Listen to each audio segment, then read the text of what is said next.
Hey, welcome to Public Land Meat Company. I'm Josh Soholt, and today we are going to be making some cheddar German bratwurst. To do that, we're going to be using the grinder, we're going to be using the mixer, a sausage stuffer, and a vacuum sealer to create this. So first step in this process is we're just going to get the grinder going. We did complete kind of the quarter breakdown, and it's a front and a rear quarter that is what we have carved out here, and just get the grinder fired up and turn it into smaller pieces.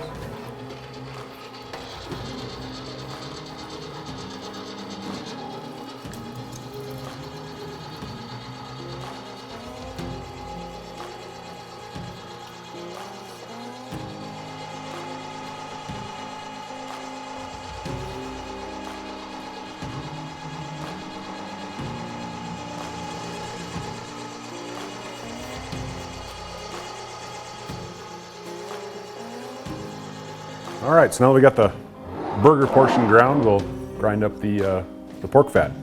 One thing kind of discovered from a friend through the years is using bacon ends as your mixture is a really good way to do it. We're doing a mix of I do about between 25% and 1/3 fat. A lot of people do a higher fat content in their sausage. I just prefer to keep it a little bit leaner, usually the 50-50 mix that you see in a lot of sausages. So we're gonna go down with 20 pounds of meat, 10 pounds of pork fat. I'm gonna get this ground up and mixed up and turn it into brats.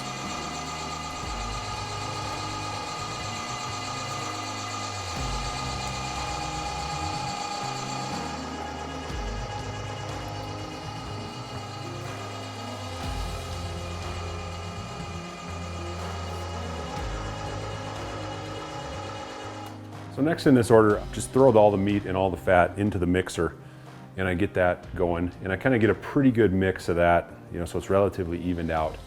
After that, I add my seasonings and water, and then finally, for the last portion of the mix, I add the cheese and get that evened out. So that's the order in which I do it. I try to agitate the cheese as little as possible. I don't want to get it all mashed up or anything like that. I want those nice chunks of good cheese, that high temperature cheese, in the sausage. And that's pretty important. If you're planning on making sausage at home, order some high temperature cheese. That will be the only thing that'll hold up against, up against the grill when you're cooking it or however you're cooking it. Then you end up with those nice chunks of cheese within the meat. If you just chop up a block of cheddar or whatever other cheese, essentially all the cheese just melts, and you end up with just more of a normal tasting brat. The cheese doesn't really come out in the flavor. So definitely focus on the high temperature cheese when you're making sausage at home. And then the fat, always a little trickier to keep clean.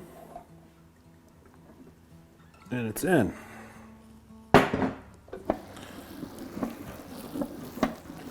Then mix it up.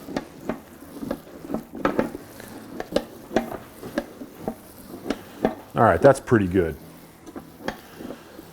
Up next, I'll get my seasonings mixed up, get those dumped in. All right, so the following step is I've just got 15 pounds of meat in the 20-pound mixer here. Find going just a little under the max capacity gives it a nice mix. So I just split our allotment of meat in two, got the fat mixed into it in half, split my seasonings in half, and the best way to go about getting a seasoning, especially initially, is just do a little research and buy a prepackaged German sausage seasoning. There's a bunch of them out there, a bunch of companies make them. Find one you like. You may have to experiment with a couple different companies. That's part of the fun though. So yeah, I'm gonna get the water and seasoning, half the water, half the seasoning mixed in at this point, and we'll keep trucking. So sprinkle that over the top sort of evenly. And I kind of trickle the water over just to kind of get it on as much of that seasoning as I can so it gets a good mix into the meat. And we'll just give it some turns.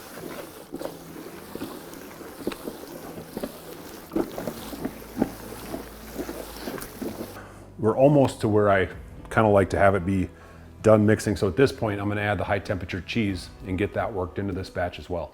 So yeah, we'll just go ahead and dump a pound of cheese into this. It's each package is going to have sort of instructed amount of cheese per pound of meat. So just follow the directions on the back. This one ends up being about 1 pound per 10 pounds.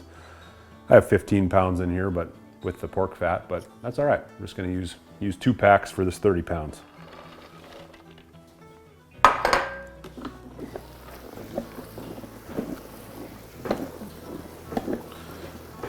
this nice and evened out. Look at those delicious cheddar bites.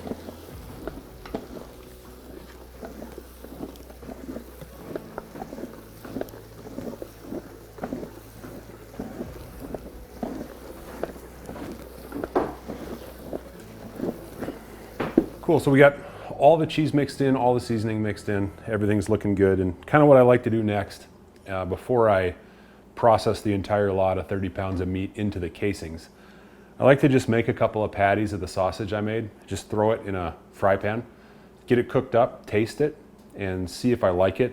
You know, really at this point, it's kind of your last chance to make adjustments. And so if you like the sausage you're gonna make, you're gonna like it in the skillet. If you don't, you know, add meat, add more seasoning. You can kind of play with it a little bit to get what you want. So we'll do that now.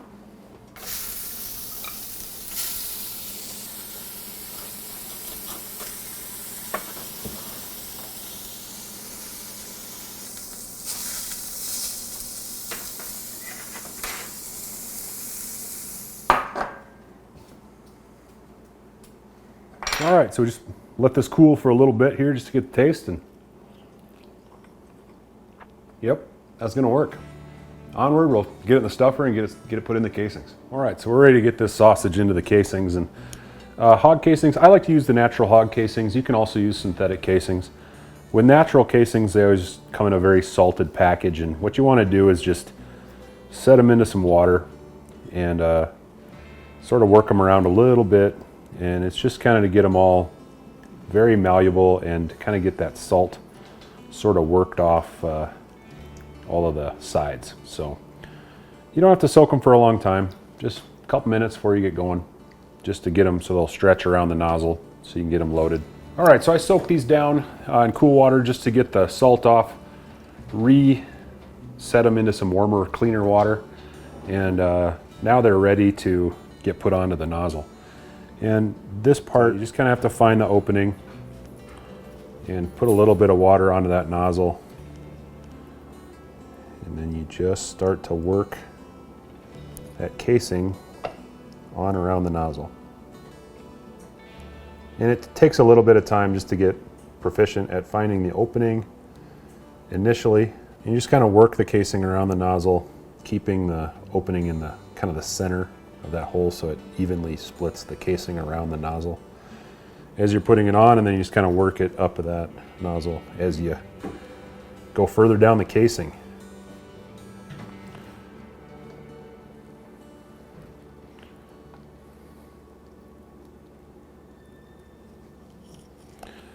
And you just start to fill those casings up.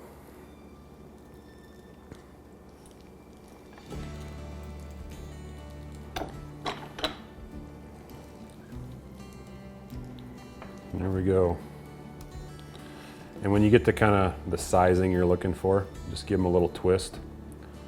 And that creates that nice separate brat.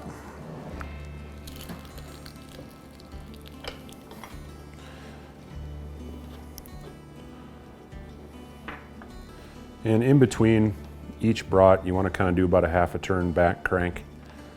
Just so you don't end up with a bunch of pressure when you're trying to twist them into individual sausages. All right, so we got 30 pounds of German cheddar sausage stuffed into the brats. And now how we've chosen to do these today, and what I normally do, so at this point you can go a couple different ways. One is you can just package them up and freeze them and cook them later. This step we can be totally done right here. However, usually what I like to do is I either like to cook them for an hour or so either in my smoker, or today we're gonna be using the pellet grill. So we're just gonna do a low heat, you know, 185, 200, something like that. We're just gonna smoke them for about an hour in that grill and just let them kind of absorb some of that smoke, get almost cooked through, but not quite. And then we're gonna pull them and freeze them. So I've just, through time, have kind of found that adding that little smoke step, and by all means, if you want to cook them to done and then freeze them, that's fine. But I kind of find that that balance between adding a little bit of a smoke ring to the outside and then going through the full cook the day you want to eat them kind of ends up being the best product. So that's how I do it. Part of the beauty of making your own sausage is you can come up with your own little tricks and ways of doing it that are original to you and therefore the taste is original to you as well. So anyhow, let's get them on the grill. So we just got the brats off the pellet grill and kind of pre-smoked up and ready to go. So now it's just a matter of putting them into the vacuum sealer, getting them sealed up and throwing them in the freezer.